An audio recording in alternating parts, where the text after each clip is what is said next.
जिसने 100 से ज्यादा एनकाउंटर किए, उसे सीएम योगी ने कहा, ये लो कानपुर, अब तुम संभालो। जब जब यूपी संकट में आया, योगी ने तुरंत अपना सिंघम बुलाया। नाम है आईपीएस अजयपाल शर्मा। 48 घंटे में ऑपरेशन खत्म। पत्थर उठाने वालों की पीढ़ी भी याद करेगी सीएम योगी की कार्यवाही। गीदड़ों के झुंड में जब शेर की एंट्री होती है तो उसका स्वागत नहीं होता, बल्कि उससे जान बचाकर भागते हैं। ऐसे ही पत्थरबाजों के झुंड के बीच योगी का सिंघम आईपीएस पहुंचा तो कानपुर के पत्थरबाज हांफने लगे, भागते भागते फेफड़े फूलने लगे। 48 घंटे में ही दीवारों पर पत्थरबाजों की तस्वीरें टांग दी और बता दिया कि जब यूपी संकट में होता है तो यूं योगी आईपीएस अजयपाल को याद करते हैं।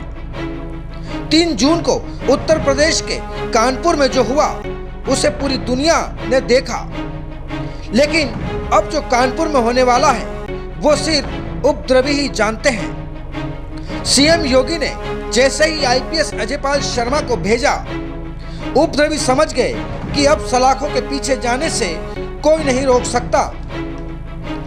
अपराधियों से निपटने का आईपीएस अजयपाल शर्मा के पास अच्छा खासा अनुभव है, तभी तो वहां जाते हैं। बड़ा फैसला लिया और एक ही फैसले से सारे बवालियों की हवा गायब हो गई। अलवरगंज के एएसपी अकमल खान ने ऐसी सूझबूझ और ऐसी बहादुरी दिखाई कि उससे बवाल तो 5 घंटे में शांत हो गया, लेकिन उसके बाद क्या करना था ये बात एसीपी को समझ नहीं आई। तभी तो इनकाउंटर स्पेशलिस्ट के नाम से मशहूर आईपीएस अजयपाल शर्मा भेजे गए कि बवाल मचाने वाले और उनका साथ देने वाले और साजिश रचने वाले सबका तगड़ा इलाज कर जेल में डाला जा सके। उनकी टीम में 2 युवा आईपीएस चारू निगम और अविनाश पांडे शामिल हैं। इसी रणनीति पर काम करते हुए आईपीएस अजयपाल शर्मा ने सबसे पहले वहां के कमिश्नर और डीएम से मुलाकात की। उसके बाद हालातों को समझा और फिर 40 लोगों के पोस्टर जारी करवाए, जिस पर लिखा है 3 जून को हुई घटना के संदिग्ध व्यक्तियों के बारे में जानकारी देने वाले व्यक्तियों का नाम गुप्त रखा जाएगा। आप मोबाइल नंबर 9454403715 पर इसकी जानकारी दे सकते हैं। इस पोस्टर में पत्थरबाजों से लेकर मुंह पर रुमाल बांधे पुलिस पर हमला करने वाले तक शामिल हैं। अब तक पुलिस 45 आरोपियों को पकड़ चुकी है, 5 एफआईआर हुई है और 1000 से ज्यादा अज्ञात लोगों के खिलाफ मुकदमा दर्ज है। हर हाल में उन्हें पुलिस पकड़ने की कोशिश में भी लगी है। जिन्होंने राष्ट्रपति, प्रधानमंत्री और सीएम योगी के सभा स्थल से लेकर 50 किलोमीटर की दूरी पर इतनी बड़ी साजिश रची। हो सकता है इसका पाकिस्तान कनेक्शन भी निकल आए। विशेष सूत्रों का दावा भी ये भी है कि पीएफआई यानी कि पॉपुलर फ्रंट ऑफ इंडिया का हाथ है, जो मुस्लिम देशों से फंडिंग लेता है और भारत को इस्लामिक देश बनाना चाहता है। इसलिए एटीएस के एडीजी रविंद्र अरोड़ा खुद कानपुर पहुंचे, इस मामले की जांच में जुट चुके हैं, जिनका साथ आईपीएस अजयपाल शर्मा दे रहे हैं। साल 2011 बैच के आईपीएस अजयपाल शर्मा योगी के सबसे पसंदीदा और भरोसेमंद कहे जाते हैं। जब भी कहीं बवाल मचता है तो शक्तिमान बनकर पहुंच जाते हैं और योगी की आवाज सुनकर पहुंच जाते हैं।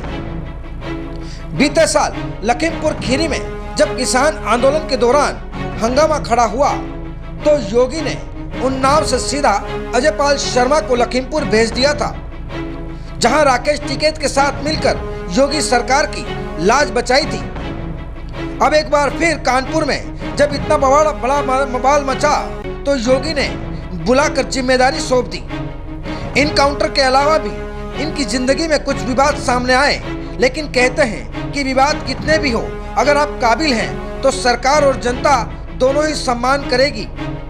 लुधियाना के रहने वाले आईपीएस अजयपाल शर्मा सिर्फ इनकाउंटर स्पेशलिस्ट ही नहीं बल्कि शुरू से ही पढ़ाई लिखाई में काफ़ी तेज तर्राट रहे हैं। मैट्रिक में पंजाब टॉप करने के बाद 12वीं में भी टॉपर बने। इंग्लिश, मैथ्स और साइंस पर तो इनकी ऐसी पकड़ थी कि 10वीं की परीक्षा में 100 में से 100 नंबर लेकर आए। मैट्रिक पास करने के बाद उनके दिमाग में साइंटिस्ट बनने का ख्याल आया था, लेकिन बाद में डेंटिस्ट बन गए और फिर पिताजी के कहने पर आईपीएस बने। इनके भाई अमित पाल शर्मा भी आईएएस अफसर हैं। इनके केस सुलझाने का तरीका इतना शानदार है कि पहली पोस्टिंग सहारनपुर में हुई तो कई केस सुलझाए। इसके बाद मथुरा गए, फिर शामली, रामपुर और गौतम बुद्ध नगर में सेवाएं दी। साल 2019 में रामपुर में 6 साल की बच्ची के साथ रेप के आरोप का इनकाउंटर में अरेस्ट किया और फिर ये लोगों की नजरों में रियल सिंघम बन गए। इसके बाद उन्होंने अपराधियों को ऐसा सबक सिखाया कि उनके नाम से अपराधी थर थर कांपने लगे। Bureau report, news 20 India.